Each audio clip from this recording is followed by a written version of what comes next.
Banange mbabuuzaako tuli wano mu programu yaffe tukyogereko ku YouTube channel yaffe weewunyisa omwagalwa surprise your loved one nzize n'omwana muwala Embooseera Nalulungi wakono ow'ekitalo Nekesa Damali aludde mu mawulire, she's a TV presenter.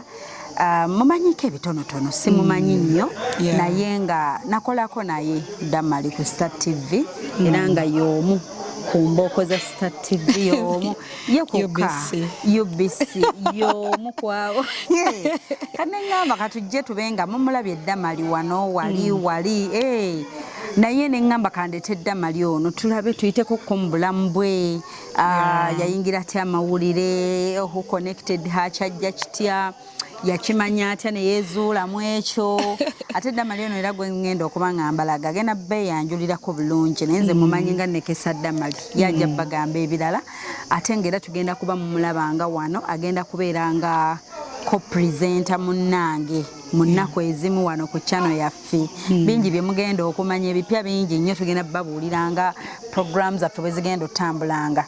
Damali tusanyusa okulabako. Nange Wentya, how are you guys? How are you my fans? How are you people? How are you Uganda? How are you the entire world? Kubanga bakula hope the entire world ensi yonna ekulaba amanya bampita Nekesa Damali presenter wa UBC Star TV program ez'omutuntu Kawomera. The best lunchtime show. Yes. With the best presenter. Alina n'ebitabo kino kyo kikulu nnyo. Kikulu era nankoledde UBC ebbanga myaka nga 15 nga ndi awo bantu wamu bandeze nkulidde wenzalidde abana nakati nkyaliwo ng'oli awo. awo. That's nice. Tuddeko katono mu bulamu bwa Damali emabega. Damali okusoma kwe okusoma nabeera nnyo Entebbe banzalira mu Entebbe Grade B Hospital. Nembuto mama wange yali akola mu Entebbe Grade B Hospital. So nga tubeera Bugonga Entebbe Bugonga so nensomera waliwo nasale yali awo nawe nasale zeddo zimanyi yali yakukyalo nga ya mukyala muzungu n'erinnya sirijjukira naye yali nasale ne maana ngenda ku Sacred Heart Primary School Bugonga ne mala ngenda ku Entebbe SS ne maana ngenda ku Entebbe Central awo ne tutuula senior 6 ne maana ngenda not before senior 6 I went to St. Lawrence. Then after Citizens yali lichali lyakabi. So after that mulindo yafa omuntu afana ebibye. Byonna ne bigotana. So after secondary I went to Kampala International University and guess what we were to H-Papula ne bagamba kale choose the course you'd like to nyantunula swafa. Is it Swaswa?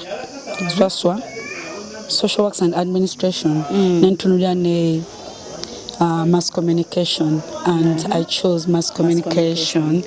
Ate nenondawo okubeera nga ndi under broadcasting nga kyenjagala kubanga wali no choosing which field do you want, broadcasting, editor, what, so nengamba no nze ngenda beera presenter. It was my dream. Then nemalayo emyaka esatu I graduated with the second class degree and that time twali tumaze okukola training oba kiyita internship ku UBC. So that time UBC had the proposal nga bagala kugulawo TV y'Oluganda and I was one of the best interns. Kati ebiseera ebyo mubagomeramu oba bamugoba Makwalungama. You know Makwalungama yali awo nga naye manager wa UBC. Oba bamugoba but there was something so he left. Idea n'agitwalira New Vision negulawo Bukedde TV netusooka because ebyaffe bya protocol bamanga bamanyi baluwawo so bali ne bapicking idea neseli nga tugenda okugulawo Star TV nga bali already bakoze ki bakutteyo but tekyatugana genda mu maaso. So after graduating like I graduated like on Friday. I did my graduation party on Saturday. Then I got my job on Monday. Wow. That's how I got my job, just like that. So lucky. I was called nenzirayo ntandika okukola Okay. So ntandika okukola nali nkola show y'ekiro ebiseera bye twali tukompitinga ne Straka Baby nga wakabi nga goli fresh ova ku university kamera bajja kutunuza mu you're learning at work like you don't have the experience but I was there nenkola kono yo Lwasama omunene ow'omu kibuga Lwasama omunene Lwasama omumanyi Lwasama there's Lwasama bakolanga nyo ne Jacob olugamba ku Dembe FM so navayo najja ne tukola waliwo n'omulenzi omulala akola sports ku Urban simanyi bakyaliyo nasooka akola ne Desire Luzinda Desire mulenzi yali akola sports ku Urban TV naleka kati yava kuba after UBC yagenda ku Urban TV so ne bampa Lwasama ne tukola ne tutambula mpola nga show ya sawa 4 kilo paka 7 tujiddamu enkeera ku 8 paka 9 so ne tujja banange ne bagenda nga bakongoka nga bavaako nesigalako bwomu awo ne tugenda ku mu COVID ne bampa ya top 10 lwabanga lwa mukaaga ng'okola lwa mukaaga noddayo katodda top 10 songs like ezinyimba ezisinza okukwatayo mu week nenkola then bagamba kati osajja kudde COVID we yagwa ne bagamba ogenda kukola daily show nengamba oh my god no I can't do that transportation from Entebbe will you give me fuel byonna nabyekola nga manager ntunulidde bwati manager Mayuko balaba ngagamba ojajjukola nenga oh my god nga ndaba bizibu like coming to Kampala kuba nga mbeera Entebbe nga coming to Kampala every day nangamba ojakola nga ngenda nkaba Mr. Mayuko I can't manage nga ntunulira butunulizi nengoma netandika okukola up to today nga nkoleza omutuntu kawomera the best lunchtime show with the best entertainment presenter in Uganda ekyo sikimenya okuba nabo bakimanyi I have the talent I have the books nina empisa abantu bakwata n'abayimbi bendodde nabo nga nkola nabo bakimanyi kind of David Lutalo Catherine Kusasira abayimbi bangi they know Spice Diana so that's me up to today. Wow. Tuli so humbled okubaako naye wano tukyalirako so tuddeko kati n'emabega mu kusomako biki ebimu ku ebyo byojjukira n'ogamba nze kyakikola kino ebyekiralu ebyo byoyinza kutwala mami wange childhood memories zo masomero at university my mom you know she was a single mother because my dad passed away some years back. I was in P1 when my dad passed away. So mama nganasigala ngasumsa. So when I reached university nga omanyo mwami basajja balaba. Nga fees was twisting. Eno semester yamusasula miliyoni 6 semester ja miliyoni 1 kwa gamba nga bimuzibu walira. Ate nga fe ku campus bayina policy. Ngoyina okusasulako half natona atandika na kusoma semester so after like a month baba bakutebako kiza yingira gate ate buli wolwawo nga sente zikola amagoba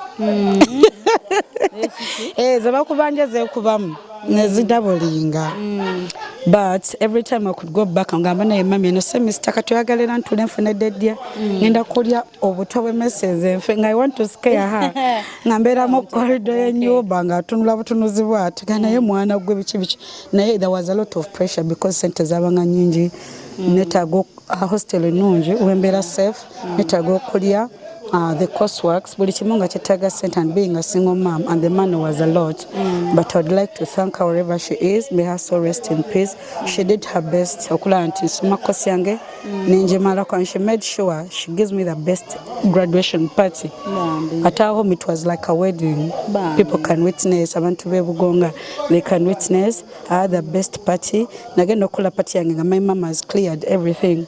Wow. Decoration, what yali atubanja yaduwa cake. And we were so happy. The next day I was just tired. Then Monday I'm called at your base to go and work. So it was just blessings flowing. Yeah. Okay. Yeah.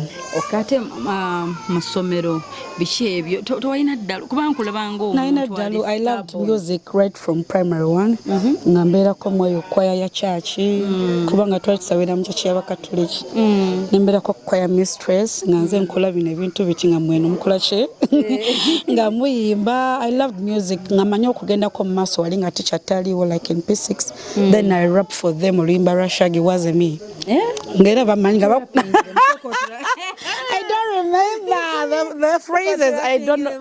Sejukira kwa.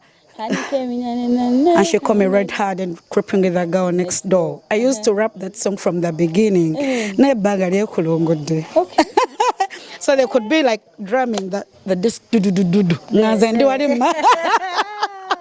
Ngandi mama so ngankola chi ngamba yimbira every time we would have a chance nga teacher tali kujoba dojinzo batasomeseza ngamba Damali first go in front there they start drumming ngambita akayimba kuba ebisere otawandika ngo buyimbe ne mabega webitabo nga tuwandika buyimba nga tubukopolola bulungi nyo teacher akasanga yemigo kabine bannange okay Nilisagala math banayengo omusajja math era luli namusanga namukuba enfufu nentuna muside mirabo ento natuna chawa subject no chawa nagisomesa omusajja ali mu kyoli naye nga kuba obuboko nga tebukutuka obuboko nga bukaluba so that was my challenge mathematics era yansula nnyo nga ntudde P7 SST namukola ebirala byonna nembikola math nanzisa mu second grade nawulira obiko nafuna mwenda F9 ogimanyi I know but it didn't stop me nengenda mu maaso still secondary commerce nera nankuba anti math toina omwewala mu ngenda wange nanga ngamba bantu kadde mu nnya nsuule ebintu bino ngene mu 5 ne 6 era nagenda mu senior 5 nenonda Hague history economics no nalonda chi it was history, CRE, divinity, divinity, history, ne geography. Nakola. Then in empita bulungi. Nengina campus.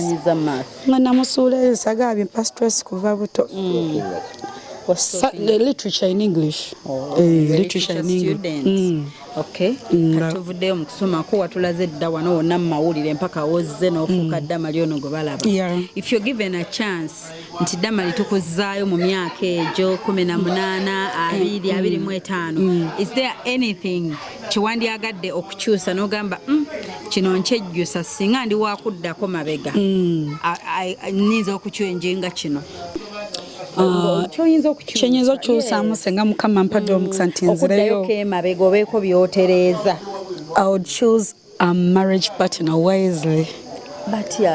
Like abaana abawala tutomera omuntu najja mu bulamu nga gwoze muwalavu naye nga yazza ayina ebigendererwa bye maybe kuzaala maladduke gw'oleeta omukwano gw'otijjuka n'akola kino tebasiima biki enkomero ya byonna you end up like you're tired and you have to leave nga takugambye nti genda but byakola byokka yoketi nakunyigiriza n'olira ng'okooye n'ogamba ye nkola kyona let me just go jjukira akumalidde emyaka akumalidde obudde takuwasizza like officially abaana yafunyeemu gwe omwana w'obuwala oviiriddemu awo you have to find your future tugenda empola Damali ogambye mbyoyinza okyusa if I'm given a chance of choose wisely a marriage partner are you married? I'm not I left nakola kinanova egeri gyokyogera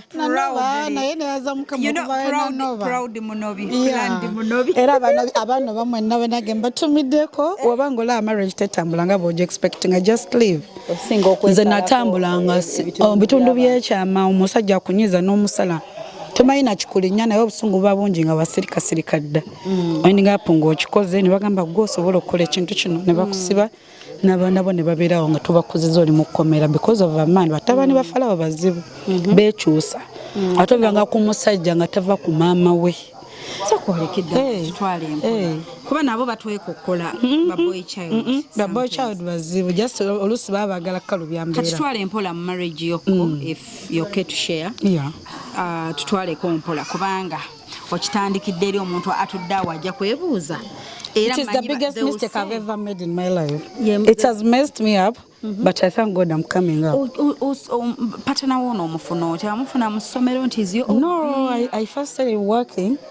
Then after some time I saw this guy. But you had a boyfriend? Naina kisajja nga kineeguya. Naina kisajja nga kineeguya era nejjusa nangamba bannaayo wadde kale kyali kikulu nga musajja mukulu. No, from secondary. Oli omusajja nga nembasi. It was senior 5. senior 5 ya naye nga yali afuuse nga tata wange oli omusajja nga nemba ndi ku ssomero nga shopping ebintu boot kiki n'atwala ewa maama bambi kati balabye omuntu abakonkona gate then omuntu n'akuba reverse taleeta straight what ayita reverse naga omwana ajjamu ebintu ebyo n'amaani avuga n'agenda ne bakubira ku ssomero this guy has brought this and this emmere bishi and he treated me very nicely naye nga like you in love kati wenatuuka ku university nga ndaba ate takyali kilasi yange nawe omanyi campus ng'olaba nga ndaba ate kati talina mulimu gwa office nga ndaba ate kati ebitabo byeyongeddeko nga ndaba era abaana bawala oba ku university omulimu gw'omusajja tekidetermining nti oba nakuyisa bulungi anakulabirira wabula omutima kati nga njagala asomye munnange aliko ku level gyeshi either nga nsingako oba nga twenkana tewafa ku bino oba akulabirira bulungi nga mmanyi omusajja wonna we batyo kuba oli omusajja nalwa naye kati nensooka ngwa ku boomerang. Linda, was he married? He was, but he cared for me so much. Nga n'omukazi w'owaka akimanyi. Mukazi w'owaka ali akimanyi nti ali student. Kubanga nze nga nnona ku ssomero nanziza eka. Nga ku lunch ayitirawo nandetera lunch abasomesa ne bayomba lwaki olya nga ndi ebirungi nga bali kawunga. Abasomesa nga bo bayomba. Bawulira ennugu ne bakola parade. You people stop eating food from outside biki nga nze ndya nnyama. Parade kati nga amanyi nina mukwano gwange bali bamwita Allen. Nga leta packets bbiri eyange neya Allen. N'ebyokunywa nze nga bandabira nanyirira nemyuka nembanga ettungulu nga nze nkyamanyi nti buno n'otambula nzireka after school emotoka ekunona nga bannona ku gate era nga nagamba the car is there nga balowooza ani akunonye era they reached a time nga gayita yeekweka nga he wanted everyone to see him with me. Kati nga wajja kuwahaaga akola atya kiba he just spoke noyibira nze omwana w'abafa babiri okubuuza si kibi naye yali mukadde naye nga alina style. He had style. Actually, he behaved more ng'omuntu yasoma ennyo than bano ate abasoma bano bafala naawe kitegeera. He was a very decent man. He was a man of his words. Ngera akugamba ino tamu ngenda kuwa fees era ngazikuwa bambi kati labayako obusiru bwekajja abaana bawa tetuyiga ngenda campus a second year ne wajja ku hostel nga ndabako nga mwekweka kicho nga nepepa yedda nga wendi nga siriwo mukwano abayina byalese nga betera gate nga tugenze tuzunze bino ebano nanga abawala mujje is it Vogue Volts najja nankombi nga batwala bala ba campus free transports nga olwani abatwala club zatumanga ba agents bajja mu hostels abawala abagala you want to dance we are coming at 8 ne batunona nga bakikulangira ku club yabwe nga bagandoza abawala mu club nga mubeeramu ne baba cocktails to make men enter bamanye nti mbamu abawala wekitambula up to now era osanga ebbaala nga baletayo abawala nga 8 nga banyirira bulungi ne babawana omwenge gw'obwerere. I wasn't doing that job but they used to pick. It was a campus night. No, nga batuwa first drink cocktail ate bakuwa kyakunywa kisooka ebiddako noweeyiye naye kati obuto nga tunyumbira nga tuzina nga tulinga bebagenda osasula simanyi nakuzina ennaku zino ebyo twazina nga n'otuyana nagamba twafanga ki nengamba twafanga ki so nengenda nga feelings zifa ate nga n'omukazi n'omukyala oli nankubira ne tutegeragana kuba yangamba please leave him ebyokuyoma yabivaako kiki guy namwagwako n'agaana nankubira nangamba please leave him for me namugamba okay now I'm at campus I'm going to leave him for omusajja ebirowoozo byonna biri kunze naye nga newaka alabirirayo so nemmuta. Was he hurt? He was hurt up to the extent we nazala first born wange yasigala ndabirira. He could send money on my phone. Obanga gamba do you need anything? Obandi wa mami nga tunona n'omwana wange amanyi I'll give him a second chance. Yeah, paka we yalaba atenga nzadde abalongo. Balotya okufuna olubuto ku myaka ejo during that period. Yeah, secondary. I was using family planning. Yeah. I was using pills. Namira pills empya nga nkoye lwako cyane bangamba onazaala but I was a fertile girl. Nenkola ki ekiseera ekyatukanga njagaza ku ssomero tewayinaawo boyfriend bano betuba tusoma nabo mbazalawa sadetingako baana bato babalenzi abo nze okuva obuto I was only getting rich men. Okay. Only rich men. I don't know. Kati omuvubuka nga nawe oli ku ssomero osibye akakalu ojja onkwano ngulire namongoddi ku break nga toyina mboozi yawe nga nawe oba ntya nga tubeera bakyali just komyewo eno omwejjeeko mwejjeeko takyandaba then graduation awo nambuza how are you graduating biki ne ku pate nomuyita naye nga feeling teziriiwo nga sikyazirina. He came with his friend. He put in money. He paid for my cake. Okay. Yeah, and some food. Kuba bafumbira waka.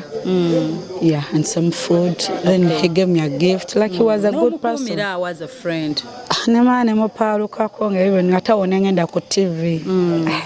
Ndaba nsembya busembya. Even my friends were like you deserve better, like omanya mikwano giwabya like his low life, like teyasoma nnyo, which is not a big problem, but katuba bali bagala bandetinge muntu atya that imaginable man. Okay, so kati otandise okola ku TV ngera tufuna tutya omwami ono yatutamya obufumbo. Hey, I saw this guy. He looked innocent. He looked someone who needed someone to love him. Nga yaliwa. Naye ali awo ku mulimu. He was treating me nice. Now he's a good man. Nakutandika nagamba slowly, yeah. Oh my God, that was fresh. Fresh and clear. Oh my God, my bum was the other side. My casgo was as white as snow. Everything was soft. Kahait. Jukira wotoyina mwana sete was kola wozetekamu. No stress. So tandikira nga noli jali naye nga feelings tewali kati nonya class yange obuto busiru obuto busiru natubeera waawo nentandika oyo guy nga ndaba guy I can polish him wadde yali yasoma naye nga ennyambala ebulamu olaba okusoma kwe bikwatagana naye nga style talina class he needed someone ningamba this guy just need someone I'm polishing it tugere mu maaso I got a monster. Who was a monster? That guy. Gonafuna ngali quiet and looking like he's malnourished. He was a monster. He was a gangster. Like the things he made me go through.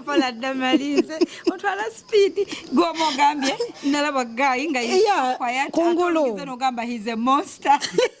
Kungulu, you look at someone that I know gambo. Yeah, he looked angry, but he looked angry, like he was lacking something. When you love, never pity someone. There's a reason as to why that person is looking like that. So he was looking. This guy Ajanga, he's looking humble. Nayenga quiet. Nga China style. Nga he's looking malnourished. Like he's lacking vitamin C.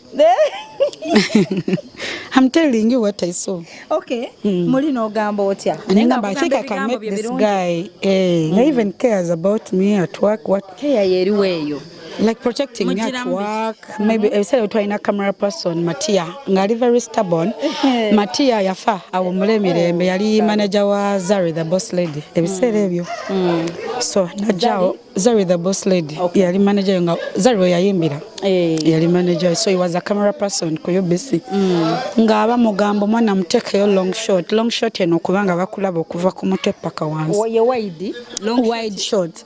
Is kati ngaye maisha nkola nga magulu agakola ati ayina engezi yakola nga mu kamera nga magulu nga tegabanga ko straight nga ngambo ine embali ganga nkola nkaba nkola nga ye bwatyo nga is just stubborn ayino bago yali ayagala mu kifo ekyo yansangawo kuva yava ku Record TV najja yansangawo he was stubborn to everyone but a good person but very stubborn to everyone nga yaganya okukabya abantu kati so this guy Ngai pampers me. You know, women, when we are pampered, you feel like you're protected. So in the midst of that protection, you start getting feelings. Yeah. That's what happened. It will come to end. Yeah, Vishi started changing for me, the camera person. Going no kola naye. Omwami ono yalina kubitiibwa nga ye boss mu kifo. Nga ina se eyamaanyi. Yali manager wa Star TV. Wow. Okay. Yeah, yali manager wa Star TV, but I didn't get my job because of him. We just met there. You met there. Sigamba nti. Yeah, yagonfunira. So wamwagala ng'omuntu. Ng'omuntu. Ate ekisa kijja kunzisa. Wamukolera ekisa. Kolera nnyo abantu ekisa. Then ate abasajja tukolera ekisa bambi kamwagala yasinga n'okumanyira. So kati omusajja amukozera kisa. N'ogamba bambi nga kwase. I want to settle. Every friend of mine was getting married. Okay. Abantu banjula n'omulabamu ekyo. Nengamba waaye kanfuna omuntu settling. So wamulabamu ekyo nti agenda kusetolingisa. Tujja beera ffenna tukole waabwe banga talina nnyo we shall add up. Yeah. We make it paka we twagala. Okay. So mutandise relationship. Yeah, we started a relationship. Yeah, my first pregnancy was a mistake. And I went and bought pills. Yeah. Pills nezitakola. So I conceived, then I feared abortion. Nengamba why can't I call olubuto? Okay. So what was his reaction ng'omugambye nti no olufu? Namugamba ndi lubuto nze ndadujjamu. Nagamba no. You might die if you waffe tebajjamu. Oba yali antiisa tebajjamu buto zaffe. And I was young. I was still naive and yali musajja mukulu ng'azannyira ku mutwe gwange. Yes. Nenzala, my daughter is very beautiful and nice. Mwenna, had you moved in with him? No, my dear. Nze nazalira mami wange. Ate natandika okyala ewaffe. Okay. Kati namugamba ye nga tokyala wano. Ng'ajjangayo wakana kulaba. Omanyi obanga ze ate alina boyfriend nga muli mu ssomero. Boyfriend bino ebyokwebba bwajja bwakulabako waddayo. Omwana oyo atandise otambula. Are we going to be here or? Nga mpaka ng'omwana atandise otambula nga yo home. Was he married? Yali awo naye ng'ali confused. Married, have part-time marriage, part-time free man. Kati nengamba banange kikino. My mom started putting me on pressure on Swaza. That guy is coming at my home at any time. It feels like ngane kumukagaje. Olabye empisa ologa kanfune musomi munnange naye musomi ngate musirise nga tobimukkiriza byakola ng'era abantu balowooza banze mulalo nga naye byakola banyumiza ne basukwa ne bagaana. Dama leero oyina eddalu. Nina eddalu because I'm a happy girl. I have vibe. Saga bitu byakubeera nga nnekubagezeeyo nabikoowa. If I'm happy, I'm happy. So, did you talk to him? Wamutuuza wansi n'omugamba nti? Mami agambye banaye woba obulidde obudde emisana. At least do it the next day ng'olina ki. The next day akola kyekimu. Kati nga bw'abazze okulaba like abalina byaleese ebintu to cater for you and the family. Etonotono, but in my mother's house, come on. Nga gwe omujjukiza mukwano obudde bugenze gende wammwe like I don't know. Yali amisinga eyo laavu y'okujja muyimirireko mu miti ng'ayingira mu nyumba. Ng'ayingira mu ddiiro. N'akugamba ebigambo bya laavu ng'ali mu ddiiro. Ng'abeera afa awo ng'alaba TV. Ng'atuula waka alaba TV. Ng'ali nga mwana wa waka. Yali muvubuka muto nga bambi tamanyi kyakukola. No, you can't say he was that young. Kubanga ku mulimu nalabanga yabulirira bagenda ofumbirwa. Nga gwe balonda okubeera taata nga bagenda okwanjula abaana baawo ku mulimu. Kati byalinga binneewuunyisa. There was a different image of what I saw before the reality. Olabulumu we tuba mu relationship omulabi n'atwegomba okusinzira ebyayogera ebigambo motivational speaker omuntu naga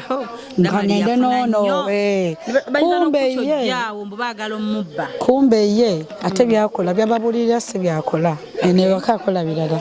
Kati ntunulamu okusinzira ku mboozi yakuwanga nnyo obudde tekyafekitinga mukyalo oli yamanyi kuba nze I was there just dating. I wanted to be happy in a relationship. Ate nga naawe omusajja omwagala.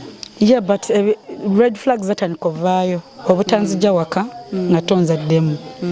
Nenkonganya sente I rented for myself. That's very night. After calling me namugamba me I shifted. He came up to my mind. Yeah, because he didn't know me I was saving money. Kwa wali batandise okumpa omusaala. Nenfuna ennyumba asasula myezi 6. So he came to my mom's place asking, because he called my phone Gatus. Mbuno nga my phone is off kubanga try to shift nze.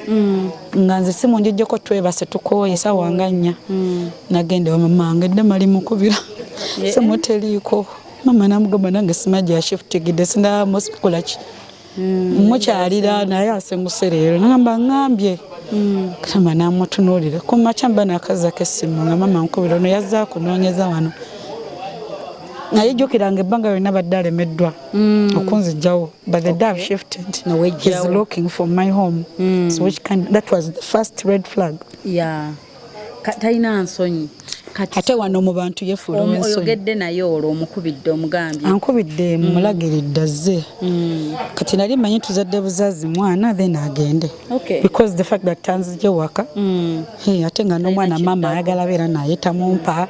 So he knew I would be free. Kati nanswama. Because mama yali aganya omwana nga yayagala obeera naye wakaawe. Kati nga teno gye mpangisiza ndi free. Kati nga alaba ndoza ngenda kuddamu nti tebuto nfuna omulala. Ate nanzingako nga tava wange. Shishi.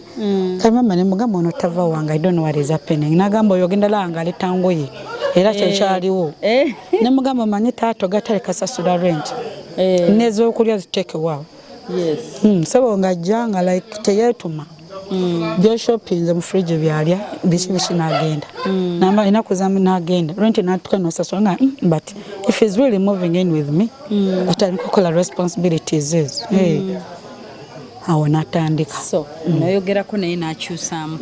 Nga ayagala comfort. Ayagala nnyo. Ndoza ayagalanga nnyo a nice home without kids.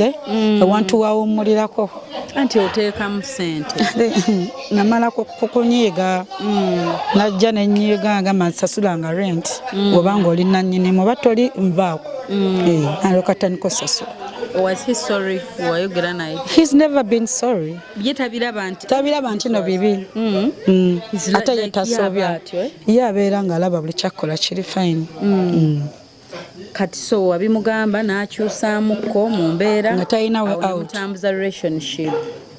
Okay. Awo n'embeera awo nga obuyambi bwe ndaba butono ku mwana. Naye nga mama yamulina. Kati awo n'ensooka ne ngamba mama kanti kamu family planning ono gaye simutegeera. Bamukubira omwana alwadde awayo emitwalo 2.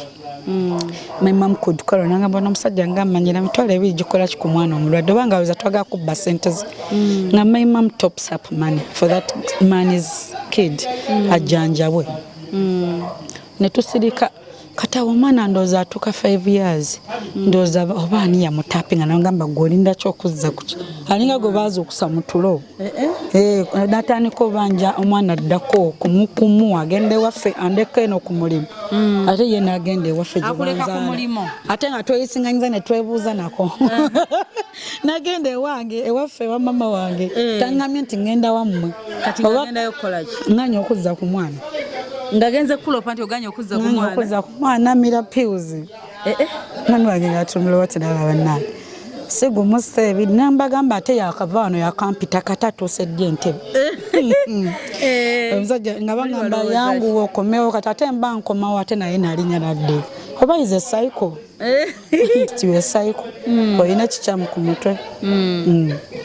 Namagamba yajja kuttira wano ajja kujja wano yesibe mu muti gw'omuyembe ogwo yettenze. Omusajja aba muzaala muzaale. Ne batutuuza.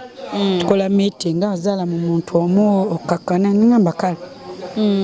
Nenfuna olubuto. Kati awo nembeera nga nsumagira ngamba what is it, I'm over sleeping. Nengenda mu ddwaliro ne bangamba olina abalongo ku mwezi gumu ne weeks 2. Baali bamaze olabamu 2 sacks. Tinemukubira n'asanyuka nnyo n'asanyuka. Era awo wonna ebitu byali smooth balongo ng'abaagala. Then obuto bwalinga lugenda lukula n'akyuka. Nate nga wali we nali mwetaagira wennyini. N'akyuka. Yakyukamu ebipya ku bino bye wali omanyidde. Yakyuka kubula. Yali part-time husband ng'abula n'aboneka nga malayika n'abona ogamba bannange tuli kuki. Naye nga wamanyi wanaakusanga abeera amanyiwo we yakuleka ku nnyumba. Naye nga ndi mwana muto wonna nga sinagguka mu maaso oba nali yansiba mu ccupa. Ng'omanyi ebbaawo. Nze nga manyi najja afumbirwa. Nakubulako ku lubuto nga luli myezi emeka? Omusanvu kitundu. Mama Osinga nakubula. He was that heartless to me. Nabula. Ngaizo bano bwezi. Sanga ng'agenze nnoonya za kuzaala akomerewaawo. Nga te namugamba nga zimpe nzitereke nga tazimpa. Ngagamba I know what I'm doing ng'akunya nnyindo. Nga mbeerawo mama nga nkuwaga mamanyi vaayo eyo. Ojjobere ne waka we tuli. Kubanga obutuliza okulumira eyo ng'omusajja talabika. Yes. Mama nangamba kyokka omusajja yajjanga wano ng'agamba oyongere ozaale. Omusajja akwefuulire. Namugamba mukwano gwe yajjanga n'akabira wano. Nangamba omusajja nga talina future yodda mali. Yaddeko ne mugamba yoyo ate ebiseera my mom was sick. Ngali sickly pressure so he had some money.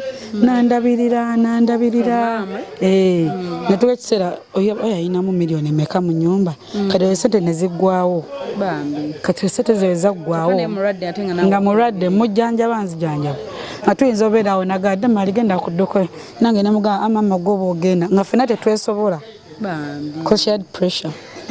Nitufunawo maid. Senkulu yali eri yeetala. Ng'asirise yadde akasimu. Yalina amaka amalala nga gy'abeera. Yamanyi kubanga nze okyanzija nviri ku mutwe ndyoke nve mu maka.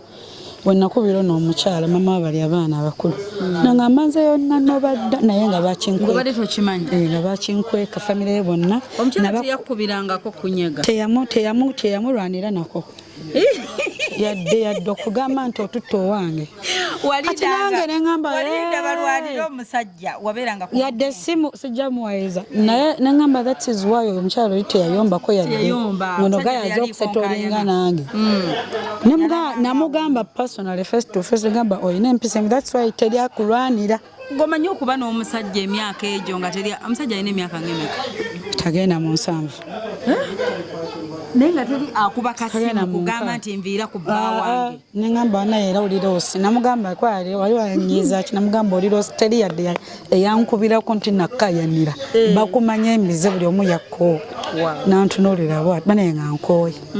Nga nerega n'omusajja ngwezo nga nafumbirwa mwana wa myaka 16. Nga yansinga obukulu nga ndaye muze musinga otegeera. Ate nga tayagala muwabula. Tolina kyoyogera. Kati ne tubeerawo ne mami kati mami olunaku olwo engeri gye twali tubeera kumpi ne airport. Awo nga bakanikiriza ennyonyi ezo tutudde mu wansi w'omuyembe awo mu compound. Atabuka kubanga ezo ennyonyi ze bakanika ziduduma wansi so pressure neeyambuka. Nangamba dduko yite neighbor waliwo neighbor afe bamutasese naye yali musawo. Era nga tonazaala? Naye nga nembuzayo ennaku 5 nzaale nga naye agamba abasawo bagamba kitasobola kujjamu baana babo ndowooza nga alaba obulamu bugenda ng'ayagala tesita aleke nga nsumulukuse engeri gy'eri ng'omusajja talabika.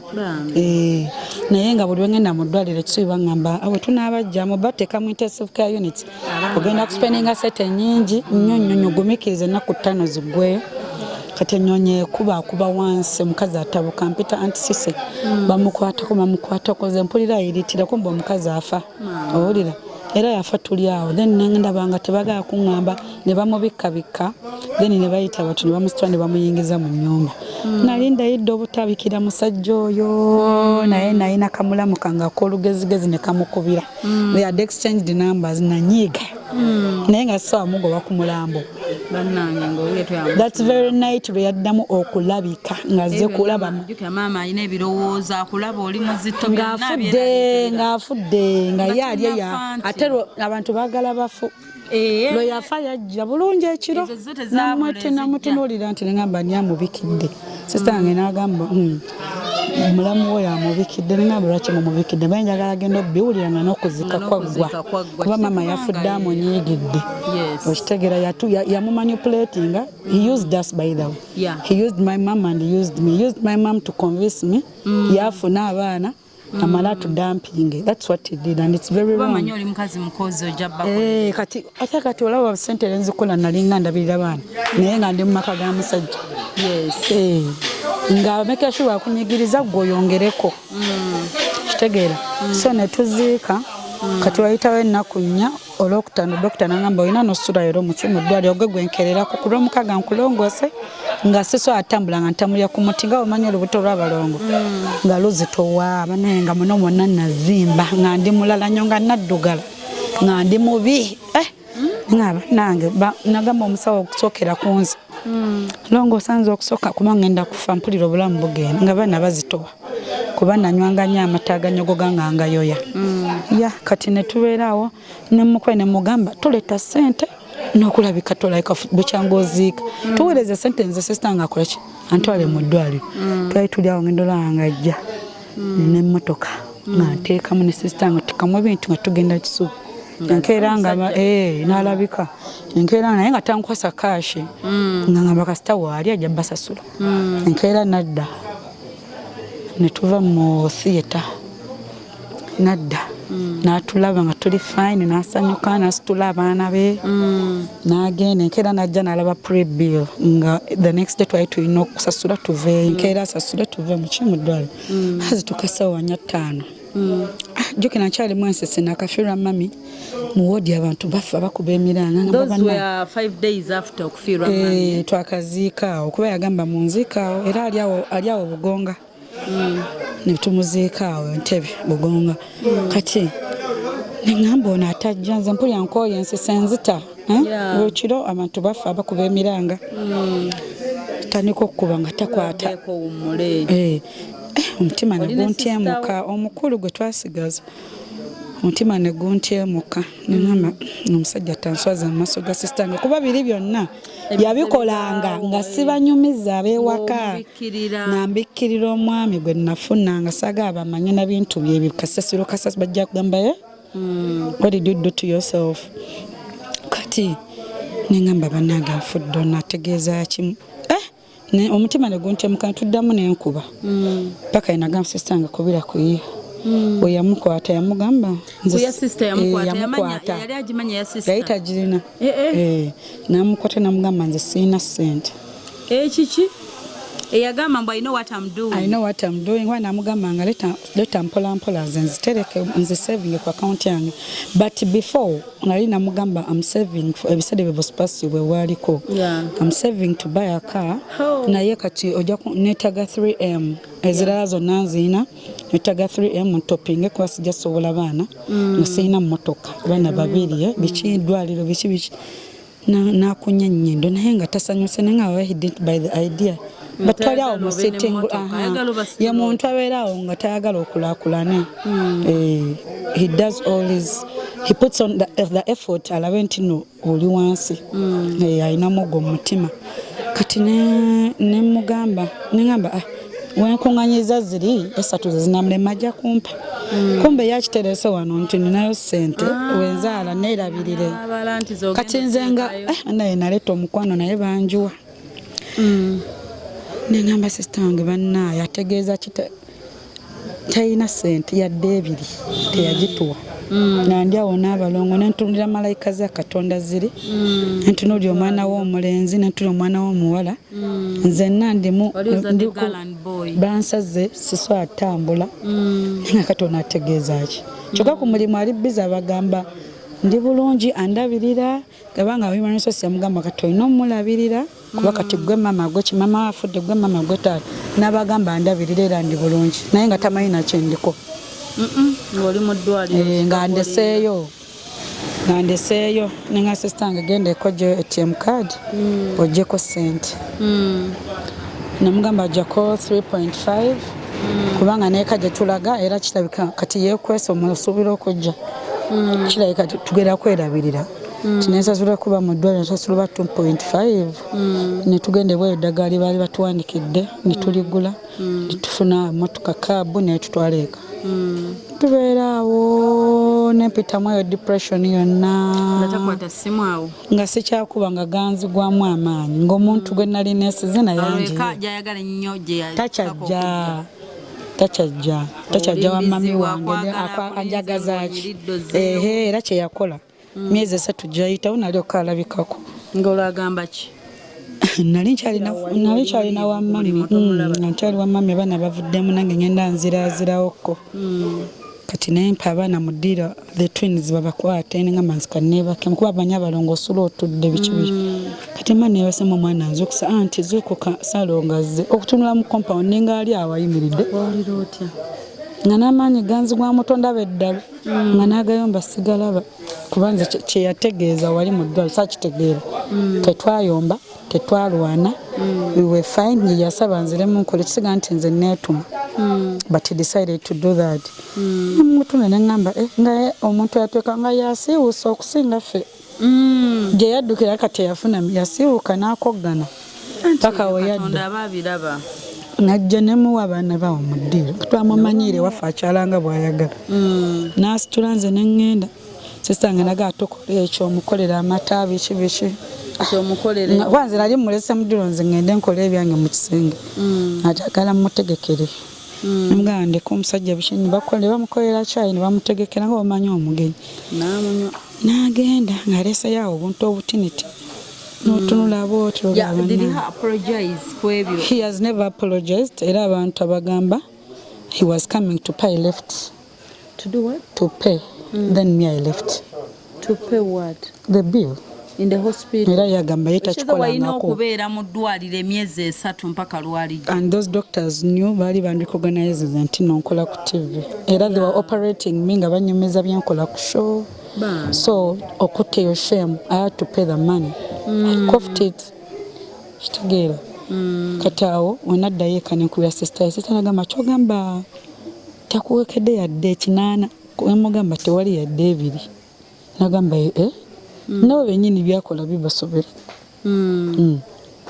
so ntubeerawo n'abaana bange nadda mpolampola nagenda olaba nga sister wange ebiseera byali Dubai Christmas time n'akomawo neŋŋamba kati ye kamuleke ewaka wa mami akuumewo nze kanzireyo ewange so I wanted to change environment nve wali babadde ebizibu ebingi byempiseemu nenzirayo ewange omukulu nadda netandika okuddeeka natandika okuddeeka bulungi nga abaana bavuddemu biki ate njogere ki naye nga nanyiga ku mutima nembeera ntono neŋŋamba kale oba naavaamu ngenda kukuba pate paka kuwulira bubi nga nange ninga ayagala kwesasuza nga mbobikoze naye nange webakulawe bati tombulira muntu dde wakakulini kubanga namala 3 years nga I'm struggling with kids nina okukola awontandisa okukola nina okuddayo there's no time for me neyokwerabirira nga teriiwo ngamba kale kangume I took like 4 years nga sikyakana kuchaka newogenda out omutima guba waka bamedzi bafa benaku zino bamanyi tebatereera ngero oddayo kati nange wenamaliriza haso yange ne batandika okusoma tandika okubunenfuna emikwana gikyakala nanjigiriza okubeera bad girl kyesaali nentandika nga bankubira where you baby come we chill nga nange ndeka abaana bali kusomera obulungi nange nantulako ewantu nenfuna kulira essanyu kuba nali ndudde ofuna essanyu mu mutima netonywako ebibuuzi by'ekivubuka nosekako nonya ku kabiya noddeeka kati the mom ebyo byonna byaliwo nga mama yetanyega so I'm regaining back myself tandisa okuddamu okuwulira nti I have life I'm getting friends I'm sipping a wine and I'm posting my wine on my status and the mom is telling me tayagala mange ku status yange ola abantu bamanyira naye wandi mugambye saagala mutabani wa muddamu ekigambo naye neŋŋamba kankuma obuntu bulamu nali ngenda mukuba eggambo eddene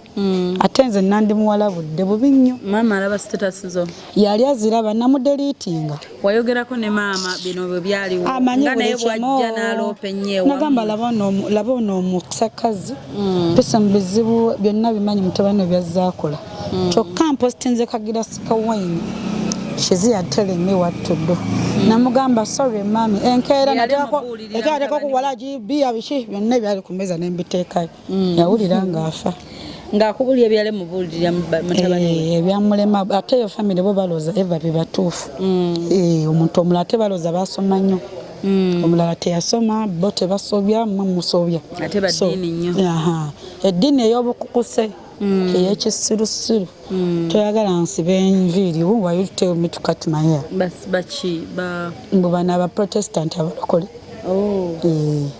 enjala zino bwe tebazaagala abaawonya omwami okuspendinga anti baagala oddeyo ku nakyo osiiwuuke teri atwala kujoge bulungi kati abaana abalabirira aleeta sho n'amanya nti bambala school fees zaziteekayo naye abiyita byakwejalabe ebyo sibiriiko zisasula fees gaye kale teekayo fees byonna byonna ekituleese ku mboozi eno kyekiri kyewagambye mbu if you could change years back I would be wise choosing kubanga singa negana oli omusajja yayite yasoma nnyo naye yali amanyi oluzungu ate nga alina care ate nga njagala ebituufu naye nemusulawo kubanga ndooza ninnya eddaala gwe ebibyo wish list yo nange nga njagala okulambala omusajja asibe ettaayi nagenda mu office abo namufuna naye yankulula nensiiwuuka nenzigwayo era ku UBC tulina accountant bamuyita Nancy amanyi okusanga agadde amale those days you faded nga tuseka twabifulamu byakuseka nga ne bankuba makeup takwata omwana yali talina mbalabe nenfuna embalabe okitegera nga bwolajjako eka abalongo basula bakaaba ngenkeera agenda agakomawo tadda tayagala nakumanya ngamba people can change musajja where's entitlement nga noli teyamukuba mbaga teyamuwasa teyakyalako yadde ekisambi kyente okitegeera kukale akati abaana babendi bwereere naye nga tebalina mulamwa okitegeera naye mu byennyumiriza omusajja ono ndabyemu ekirungi kye kusasula yali mwenzi ondo namanya otya mwasirikirawo nali mmanyi nti yasobola okweyisa bw'atyo omanyi otya oba sinayipa asooba nga talaga biki ebyasinga omukunyiizaako byotali birabira kundeka mu ddwaliro butandabirira bulungi kwagala onzalamu gwakubiri nga tamanyi tali serious ne kati yandikomyewo era ogwokusatu mukwano ndaba nabaana family planning ina ya myaka 10 era namugambanga oba oli wano kuzaala mwana mulala teri nina family planning nembumukwasako wano mugamba nze teri tugenda labirira abo nkoye ejjogoli ngaasirika busisi n'atunula n'atakula omutwe tayomba takayana ta explaininga teyeetonda abeerawo nga kimulumamiru kati nateeka kukubisa bikola kumbe muli alumwa toyagala kuddamu kolaki kuzaala yennyumba ye talina bbuba bwakulaba ng'ogenza ne bbuba lingi nnyo okubanga neetokuba newobeera bwezi na kamera personal nemwokuba selfie wovaawo nga gyamugamba simuula ekifaananyi ekyo oyo omukazi wange oba aliwo mukolo nakuyimusa naalongo aliwa naye nga naalongo n'olugoye lwe yayambadde si yaluguze naye nga ayagala okulaga mu bantu nalongo wange wuno ate byabakazi byetwagala tulagayo nga nze nasuze enjala neegulidde ekyewo ky'eggulu ate ggulu mu bantu onfiiriza emikisa emirala onyanjula biki biki byonyanjula nga buli motoka gyebuuze nze mbadde njegulira buli lugoye lwenjagadde n'enviiri nze nteekamu ezange n'engatto okitegeera so netubeera awo bwetutyo nagamba paka wenagamba yenfaaki temukyali mwenna kubanga totuka ekiseera babosi affe ne bamubuuza naye nalongo omukoleddewo ki naku zino ofuna deals ofuna sente nyingi n'abagamba namugulira ettaka ku Ntebe Road eyo ng'ekisubi n'abaana be namuzimbira ettaka nga yajja okuligula entebe teyampita yajja na brother we ne bakola ebyabwe ne badde Kampala ne basirika kati after some time nga amaze n'odisiba ebikondo awantwala ya Nambuza wano nno wawona abaana nenkya muka nensanyuka biki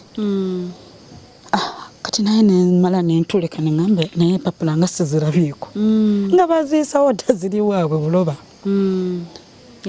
kati nebamesasanga nanga beera careful ogayiza okwagala kuddamu kuzaalamu kulimbira ku kataka ako naye nga lirye naye nga entitlement zonna nti nno biki kati nebagamba mubuuze ezempapula kuliko manya ki kuliko abaana wakiri gwe ne bwotabaako namubuuza nga ze nemulemerako yabogola omulundi gumu nagamba oyo no n'abaana balikola ebyabwe eyo fulaga ndala nanzirayo sisita wange ekyo nakitukayanya omwaka mulamba lwaki olimba abantu nti onzimbiranga naye tomanyi oba ozimbira nze oba ozimbira okitegeera nga n'abaana tebaliko ku documents okitegeera nensooka nensirika enyumba nenjekengera nagizima nakituusa ku all plate nagita nagiteekaawo kuba yali ayagala kujindaga ataliko zimba mpapa enfuna olubuto afune kizza anti oteekanye afune kizza ate gwe bazimbira ate baba bakuzimbira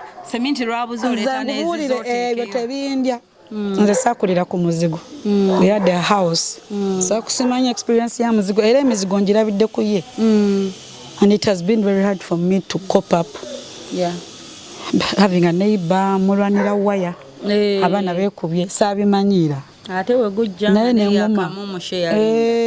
nga tiwaliwo apartment ze naliko nga kayaka nze nkayina naye ng'omunyankola nenanye tayagala kusasula yaka bannange nga ate zombi nnyumba nnene natoba neyaka for 2 years paka enavaawo so byebyo nabeera awo nange neŋŋamba kansibe nabaana sigenda jajamya nabaana paka nalabanga era red flag navaayo era okuno basigwa tanabana makage nti ono bye makage nabayera nga kuba kati ekyakola kye ekyanzijayo kiri nti this guy still kati wenamanya oli omukazi nti yagenda dde emyaka emabega neŋŋamba nkola kimwe I've been suffering and all taliyo wabanga wali yatamakamu ngamba maybe ng'agabanyamu akasente kumbe ne bali wa mama we abaana bali wa mama we wa mama we baganda bye bastokingirawo buli kimu emmere biki so it's not that he's spending a lot there so I had question marks ngamba ono gayita wanga alina family ndala nga zamanyi nkola nza nyigiriza then eringa jalabirira ngamba kanve wano nti nakola ebintu byonna nembitunda layisi nga saagala kintu kyenzijjukiza makaago firiji nagigabaaba nagigula cousin sister wange Dana namuwa yampa na 15 ngatwala nga saagala buli kintu ekyali mu nyumba nga sikyagala ekitanda ekyaffe nakirekera wa carpenter awo nemugamba twala n'omufaliso nga saagala twala kitu na kimu I wanted to go back home to Bugonga. I start afresh. I go and rent. I start afresh. So you first went back home, mama's house. Nenzirayo kawo. It was a holiday. Nensinzira after a month. Nenvayo. Nenfuna wembeera kati. So that's it. But I'm still fine. Kati myaka ngebiri kuchanga muviri. I'm fine. Yerete wafe. Hajayo nga siriyo as usual biri ebyokukyala sister nga namutunuulira nalongo nonga sister ngo bonjagaza emirimu tonkuba yasimu ngambo yo musajja kubanga mwenna mwayite mumpuliriza ku mulima akulaba andaba nga njikulize ebbina andaba nga ebigagga binjagala banaita kikkiriza kubana va ku bino byolaba because I'm tired. I don't even have makeup. Like you find me at work, you're like, oh, okay, this is not Damali. Teyazalako. Yes. Abasajja batugala banja naye tuba tukyalina chances kuba kati asajja abankwana class nene ate nnyo okusinga luliwo navaayo nenabakulweza kayayane bombo ngamba yakaka badde kandoga so kenasumulule biri byonna nabireka kyakakwatibwa kisa nakakwatibwa nanobe emirundi esatu nanobe emirundi esatu ate ogwokuna nensinze nengasidda ngero ddayo mwewerako mwezi ebyo yagala abikolako mwezi gumu naddayo mu mpisa ze za bulijjo kakuno nengamba bannaye owamme waawo omuntu gwe nasanga obukulu togenda kunkubya pressure tobeerawo n'omumisinga I never miss him kubanga newe nali naye feelings zaali zafa nga nekikola ky'okwegatta nga nebuzabuzanga eyebase nnyo obanga yina abanneegatta naye nina okunywa nnyo omwenge Have you ever reached that extent? Ngo olina okunywa nnyo weerabire bye yakola omutima gusumulukuke. So that try to reach into that extent. Kati biki byinza tulagako ebirungi bye. Tewali zitachi yankola. Byogenda okumisinga nga bamukutwalako ogambe. Tewali ebya keeping on nga bikuzzaayo bomuddira. Wali nnyonnyonya agenda yekka. Ali abeera ku nnyonyi. Abeera ku nnyonyi buli ssaawa agenda yekka. Ate nga ezo ticket baba muwadde asoogera ne mukyala we. Talina gwatwala agenda yekka. Tewali era abeera ku ssaawa biki bantu be sister oyo. Kati nze yajjako olumu ng'ava Italy. Nandetera omanyi oba wandabako amatwa mpita posi. Nandetera buno buntu bwebikka ng'oli mu nnyonyi okwebaka buti. Tamanyi he got me but I had traveled already before I met him. Obubako don't disturb. Don't disturb. Oyagala kwebaka n'akaleta bulungi. Omusajja talina nsonyi. Ne bukihoda bagaba mu hotel nga kaliko Milano. Capital City. mbona ebirabo byange naye mbitunuulira nti kungoye ziri yabo balina engoye abo n'ensawo kati ogwo gwasooka nenyomba nnyo traveling otya twetere n'abaana ngoye ebiki nga nfudde muyombe mumwa ne gugejja nyomba bisa nengamba bannange namalako nondo gwagejja kuyomba nze nali nga ndikuze ndikyana kisanyufu nga siyomba ku kyalo sina naye omusajja njigiriza oyomba mu maka nga buli kimu mba complaining because everything tekitambula nga ekirina kukola ki kuba ogwo gwasooka kati Moses nampita ngamba he came from Italy with some good dollars. He did do something for you. Namugamba nze bibyo kihoda yiyo baseka bakama wange ku mulimu baseka kihoda ne kano ka don't disturb me akokwe bakamunyuma but that guy got some good dollars. What's wrong with him? Ogwo kubina ddeyo twamuyeya kuba agenda naga sistange omwana yalaze bakama baffe kihoda muli balaga kubirabo bye bakuleetedde andi ulama yambuza ajja n'ekisawo kya dola yakoledde ki nga waliwo kati ogwokubiri yagenda n'agenda nadda ekiro ennyonyi yamusuula bukya najja neerabira ekijaketi muno mwalimu euros naziteeka bwati ku kitanda neyeebaka neŋŋamba sirina amafuta mu mmotoka naye minisita ngenda kukulagako obuyaye nali simubbangako bino byozunga mu nnyonyi noddangalonsa ajja kumbuulira oba bano abaana abazaala mu muti n'agenda onaaba ennyonyi yamukubyakoye nensikamu bu euros namugambira mu kinabiro bye I've gone to work nesimbula motoka nkimanyi wajjira musenga nasanga sete zira jagamba leeta navuga nankubira mukwano gwe bamwita ga vero lero mubye zali meka najama mitwalo nkaga mu 5 nengamba ye teyansasula waffe anjoga kanzirie nemwita vero ntugenda out motoka yange yitaga omupiira omulala nje kama amafuta ne tujjoga nga tuseka vero ngamba lero akose ngamba ngenda kuddayo ate nekaze nankubira have you seen my money zibadde no mugamba maybe a rat to kid nze sikubanga ko nawo chima namugaza sikubanga ko nawo chimanyi kawala kene kadda kusomala nakanyumiza my money is missing nanga chimanyi yo case just bya mujjude dole ndala and he had money, he had a lot of money kati buno obusamambiro bwe yali just alese mu jacket nange nembutwala nengula ne ku kizigo ogwo kusatu tumuyeyeza nnyo nayita yekisawo naye ekisawo buli nakikwatanga abantu bansekerera nengamba kabule nga n'ogusawo nga gunene gutinga gune gwe balonze bino byokubwe byolonde bibatunda ekiro it was a nice one waliwo n'omuwala yali soloko we yaseka nakirekaawo nengamba bannange ennyonyi zoono kati nempulira mbu ali nnyonyi kikaaki I don't get excited to always be the same. Omusajja akuyigiriza obubbi yanjigiriza obubbi okunywa omwenge n'okucakala naye sikyakala bukanaku naye kati abaana bakula abaana bali happy nange ndi happy kati nange nowampita kapate nzija nowampita wanzija compensating anytime gye namala nga ndi mu maziga kwekubagiza kumulinda tadda webit ate lwakomyewo oyinzoloza leero embeera egenda kyukako era kusigala obusete bwakuba bwebo nobeerawo nojjula emmere netamala waka nga mulimu omusajja alina sente ziri wano kulaba bandi ate nalwawo nomubba era lumu abaana baŋŋamba lumu okwata keesi ewo nga va ku nnyonyi fuluma ne keesi dduka taddamu kulaba ebirimu tebigenda kuya abanazo aba yakatuuka ku nnyonyi abanazo atanazi bankinga aba ino zikyusazi banking era kubako kufulu ennene atravelinga nayo wadde amanya alina omulalo wewaka ayinza omusokoola nga akubako kufulu kati nagamba basina access kwezo kale kantu ale bunongule ne ku mafuta omukazi oba olumu omuwako n'agula ku ngoye biti naye gwe nga bwogenze bodda nze nfuniramu tasobola kuweweezaako nti myezi 2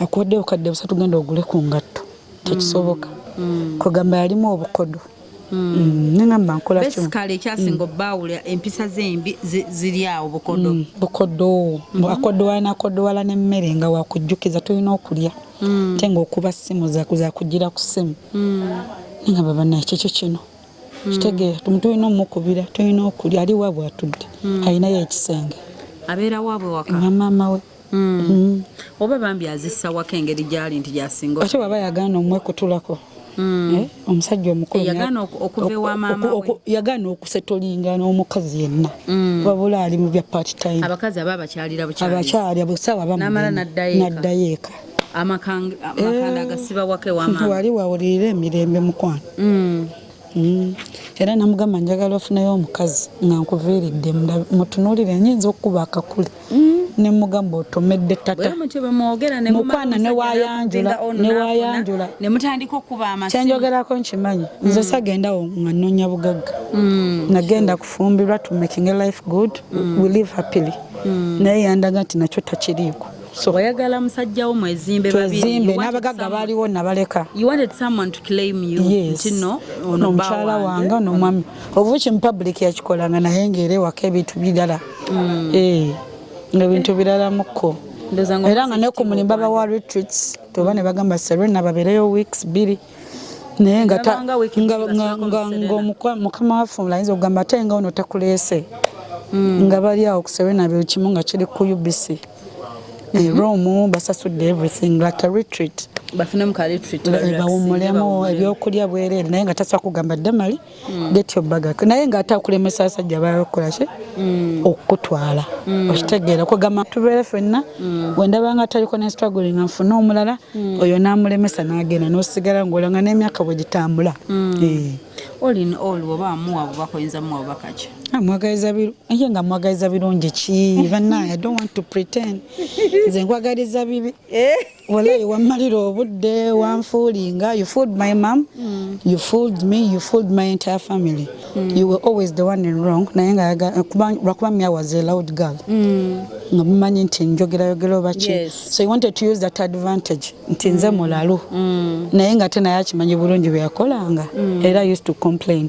okunsiga enziro mu mano nti ate nze muyisa obubi me I was trying to do my level best nga naye mafunye sete ekitali mu njo nkigula but someone not accepting their mistakes okukyuka nga yagala laga abantu mukazi ye mulalu kati ngola ezo bia zenteka ku status kubanga oluusi nanga amabaala ne bansasula monthly ngazi kati byonna mbiwulidde Damali naye you a strong person I'm strong by oli wandaba ayinza bandi wakyejo ate wesigaliza besides ate fe twakusanganga ngobeera ne smile yo nga cause me wanted peace ngali noonya mirembe naye ng'omuntu gwe njagala owangala naye nze nga nkulaba ng'omulalu kati engeri gye nnalabako omwami wo nga mumanyi obusirise nga Damali ndaba ojja kukubira n'omusajja no nga te yankuba ng'akubisa bikolwa nga sina kye mukoze tewalwanako naye saalwanako naye kaakati ensonga za Winnie Nwagi waziraba bulungi ng'agamba nti ye taata w'omwana we n'amala wadde bali ku kooti mbw amututte mu kooti ku byokulaba omwana naga ninza omukuba ne musambasamba ne mukubirawo empi wabiraba akube kati banasajja yetuuse tulina obbakuba baddemu amagezi bayitiriza ebintu byotuzaalamu ne beekyanga ne bagenda ne bazaalamu mana wabendi ne batabala sikulu ndi tiimu Winnie Nwagi mu bakube wabayo omukazi oba oli mu lugwala ng'omusajja kuba ogambe na recording nga tulikodi omukube postinge ku TikTok ogamba otya otekeko caption ng'egamba eti batabani bafalawo babakubira ddala batuyisa bubi nnyo bannaaye era kati onalaba oli asazeeko amaka nangamba asaleko kubaga obuntu babasaleko tulaye wonawo noddemu wepanke buno obusajja nga ye gwe basalako yali nga ye mutuufu kati awo simanyi kubanga omala kubeerayo okumanya omutomanya omwami waffe ono taata w'abaana kubanga oyinza osanga abakazi ntera biwulira mu masaaluuni bwe baba bakuŋŋaanidde awantu awasinga obba abakazi nga basussemu omu babiri basatu oli ojja muwulira nga balina amannya ge batuuma abasajja baabwe embweyo naye nga gyali embweyo naye nga gyali afumba munnange kyokka naye nga yakowadda naye afuna ekitiibwa so niwabaawo omulala n'agamba malaaya ensajja eyo omwenzi oyo buli omu alina bw'ataaminga gweoba wakutaaminga ono oyinza mutaami how can you package him he's a psychopath a narcissist narcissist ye muntu abeerawo ng'akola ensobi naye ate ng'agamba gwe musobya he like in the long run akusuula eddalu aleta depression where do I go wrong nga ye tolaba nga you're just trying to make him be responsible but he's trying to say you're wrong so I'm wrong bano abaana betwazaala oyagalani abalabirire you understand bitu bitono byalina okukola. So he was abusing me emotionally. He would make sure oli ne wabazze n'amaanyi ate nga musajja nga tantwala. Kati I would get stuck ng'akozesa abaana n'abakujjako n'abakweka. Then you go back because of the kids. Nempia nga ensentamu. Byakola bikunyiza. Nga kati oba oyagala kufumbira malala gena abana bange agira oli ku mulimu nga tabato naye bino katemba anagwa ddi. Kyomanya kya naswala eyo mu bantu bange nenswala mu mikwano omukazi yali w'ebbeeyi n'engwa ebbeeyi. Because of ebitu bye yali ankola. Kati obudde buno wajja omusajja enkeera Damali nga proposing okuwasa. Kulabanga omukoowu. Wabanga alina love nga alina care nga wavunaanyizibwa. Kuba nali nze njagala n'ozzaala abaana bawere 10. Era nsetolinga n'ebyamabaala n'embivaako. Kinnyonnyole ekintu kya care kino. Okulabirira ewaka. Bw'oba tulabirako bamusajja. Kitegeeza omuntu talina bwakulaga care nga tekimuliimu ssente. No, osaana okuleeta kubanga you cannot tell me that every day I have to remind you that tulina okulya. I have to call you. Sometimes your phone is off. Sometimes you send money in the evening ez'okukola olunaku olwo.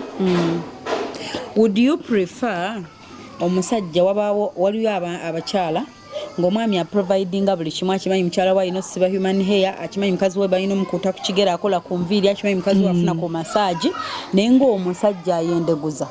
Nebawo n'omusajja kati engeri gye nafumbako bagamba eggaali ekozeeko nsobola okuguma ng'ayenda nze ng'atulabirira n'abaana. Would you stay with omusajja omwenzi ng'akulabirira mu buli kimu? Yes, he's better actually than staying with someone atayenda naye ng'ate is there useless. Emotoka ne bwefe wakatamanyi nti obakala omukazi kamuyitira abagikanika. Would you rather stay with omusajja omwenzi I'm telling you it's okay. Ng'alina abakazi nga mukaaga. It's okay. Kasata baleeta wange. Naye ng'akimanyi Damali asula bulungi firiji erina okuba nga ejjudde abaana balina okusoma kubanga n'oli naye nga sibimusaba nga mbyetusaako naye nga n'ebyabaana be nabyo olutalo. Oba wali mukambwe tewamulaga laavu. I used to love that guy. I came with love. My love ya campus ekyalimu oluto. Okola n'amazzi agokya n'onaaza ku musajja. Wanaaza omusajja. N'omusajja ng'omusajja bannaaye. Damali wanaaza omusajja.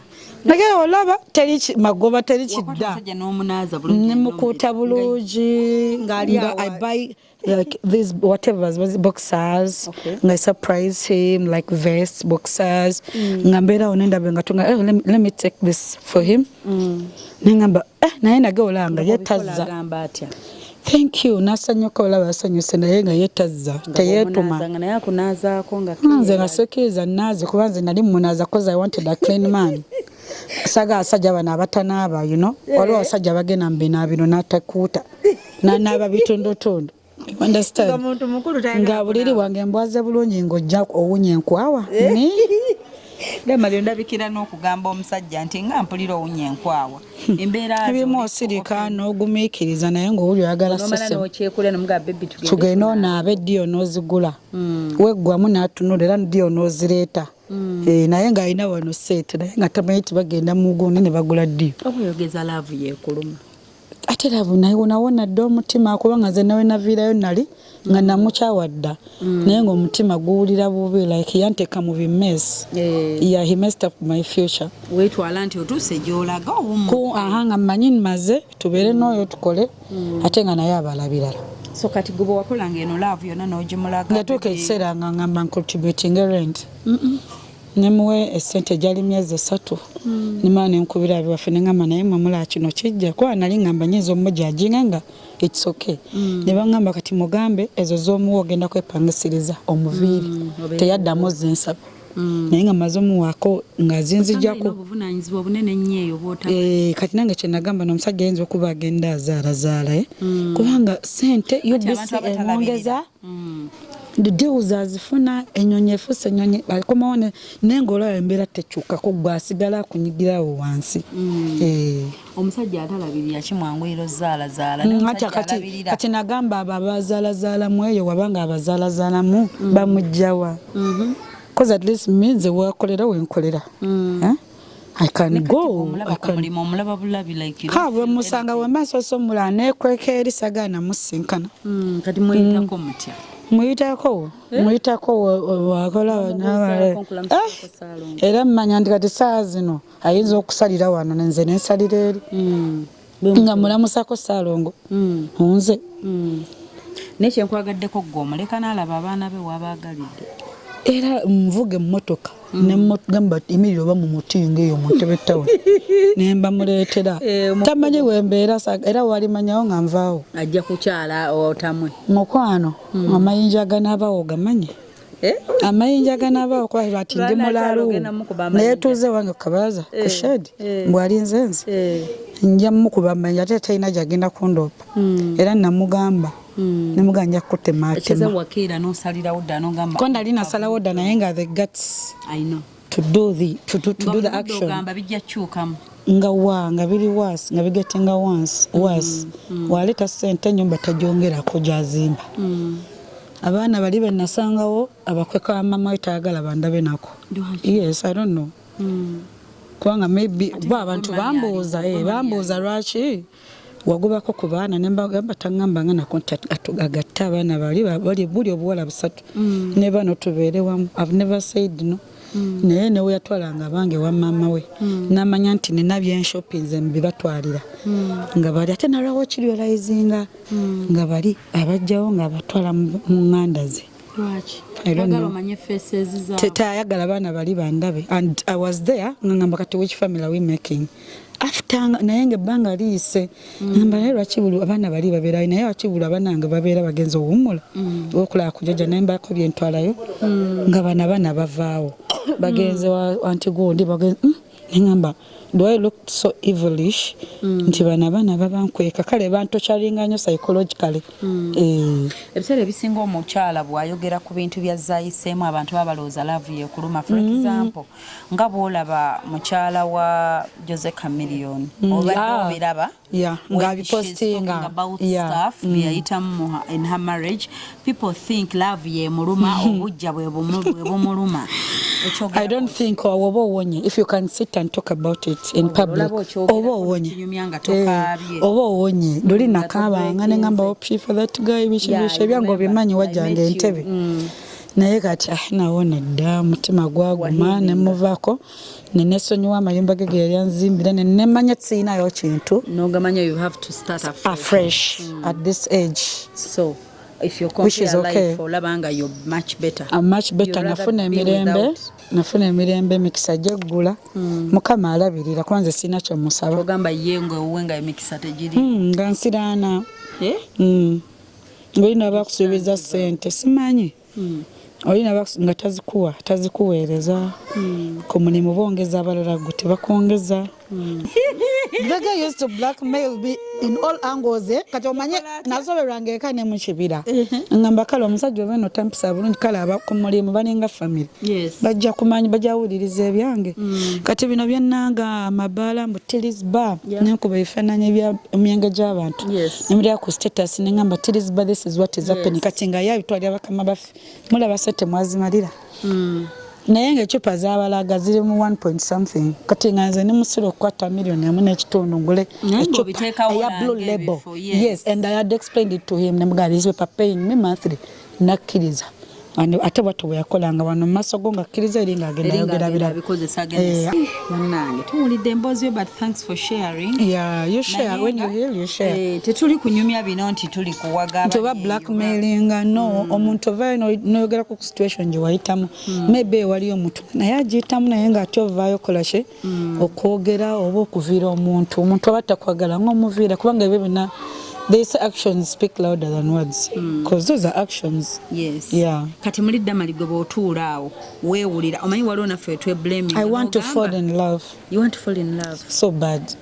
So kati bootuula but I fear ate nga love ogiina naye nsimanyi njiwaani. I know kati gwe bootuula awo weewulira nti you played your part. I played my part up to now I'm still playing my part on my kids. And they are very happy kubanze ndaba nengato nenjitako nengamba no basabye pizza I have to deliver, and they know that when they want something they ask me, not him. No bagamba mugambe tatamwe, they keep quiet. Era nfuna oba wakaspending otugola ngo lyakutedde kasatu ana. Yes, just like that. Kyembadde mbuuza nti gwe weewulira nti kati waliwo abakyala abamu obufumbo bwe bufa naye blaming nti saali muyonjo. No, I did everything. Gwowulira nga muli kubanga nze yalabanga nti nesuuka ziyulise nendeta endala natagamba webale. Nogamba kati ntazira tetuziina nozina mu kiyembe nozisalisa ezo za rings nozireeta ajja kujja zitunuulira sirike tasobola kugamba webale kola ki najja ng'oguze entebe n'atunula najja ng'oguze TV okyusiza n'omugamba sasula Star Times natikako 15,000 kati oyagala male kwesaddaaka netuge. I played my part in toilet. I could put toiletries as a woman. Yeah, ngansulamu obu disinfectants obu ngamutekamu amazzi gaba ga blue zispray zibaamu bathing detergents zonna zibaamu. Naye yennyini omusajja ono omukwata bulungi era ebyo byonna era namugamba sikyakugulira kintu wadde boxers because you hurt me. I know. Nge mugamba sikyasobola nakuteka mu ssaala kubanga oliwe nkusabira n'oyitawo ongamba bangi abaali bakusabira bwangamba nga mugamba naye ngamba nga nkusabire embuyaga ekakane ku mulimu kino kiyitamu ogenda kunkolera kino yansuubiza emmotoka eyasooka oyo omusajja ng'akuwadde eti agenda okudda obbyoga alinganga gwosisimula muto tabijjukira enkozi nakugamba nakuwadde eti nti January nga 10 tugenda mu bondi oyogerako katini nagamba andi nokka woba oyogeddewo tosigala kuwa mmotoka nga bannange paka natandika mpolampola natandikira mmotoka nkadde nenzija nga nninnya nene esembyeyo agisange waka nagitunulya nayingira ndooza nga ozoba nina gwe ngisabye naddamu nagisaagala agitula nabeerawo omwezi awo ekitabangawo kuba taweza mwezi waka ngaalabye emmotoka ngivuga teryaginona soka nagenda natakula omuntu nakogga naye nga takubuuziza kakonguzi tekavaayo paka nakati paka nerero paka wentuuse kuvaayo tekasobola kujja konguzi for what nange nsaana ebirungi ye mbulamu yali alaba nze sisaana birungi so amagezi gempa abawala abali babakyala choose wisely. Marriage partner kintu kikulu nnyo. You can either come and ruin your future or make your future. So nenga tetuvumirira bufumbo but kizibu okuba n'omuntu n'omanya ajja kuba bw'ati ne bw'ati obirabira eyo nga mwazaala n'abaana. So that is life. So bannaye tugenda beeranga n'edda mali wano muweereze ebibuuzo byammwe bwe muba mulina kyoyitamu we can share alina experience y'obufumbo n'ebirala bingi nnyo bye tuzze muwulirako byatabagambye but as we go on tugenda kuba naye nga tutambula naye yes ng'abaweereza ebibuuzo mubiweereza ajja biddangamu so tugenda beeranga ne beautiful dda mali wano abatwabasiibule banange mwebale kubeerayo omwami ki kati ate nange omupya waba ayagala kujja ate ng'awulira ntumira x ye mulaba bulabi just nga woyita ku muti ogwo n'ogutunula n'ogenda no feelings no bad feelings no what you just give up n'ogenda so bosiibulako abalala my fans abanda ku Star TV namwe abatalaba mulabe mbeerayo saa 6 paka 7 Monday to Friday emisana nga nkola music show ku social media Nekesa Damal TikTok Nekesa Damal everywhere Nekesa Damal. Okay, naffe bale tuwa ku budde. Of course, and I love you. So we're looking forward to kubeera nga tutambula wano naawe. Yes, I'm going to be part of the team. Yes. From now paka. So yodda mali munanga sharing the story etafudde oba omujajinga. I don't care because you don't know what I went through. You can be there no gamba yogera tebyo mu nyumba. Ebibyo biri bulungi oba nawo osirisa ofira awo mu kimugonyo. Naye omusajja akuyisa bubi okitegeera so nze nvayo ne kwa neisanga bazungu from day one. Yes. Nze neisanga bazungu. I'm always open. If I'm suffering I'll tell you I'm suffering. Sibikirira mbwa tense na gamba if I'm happy I'm happy now I'm happy. Yeah. Yeah.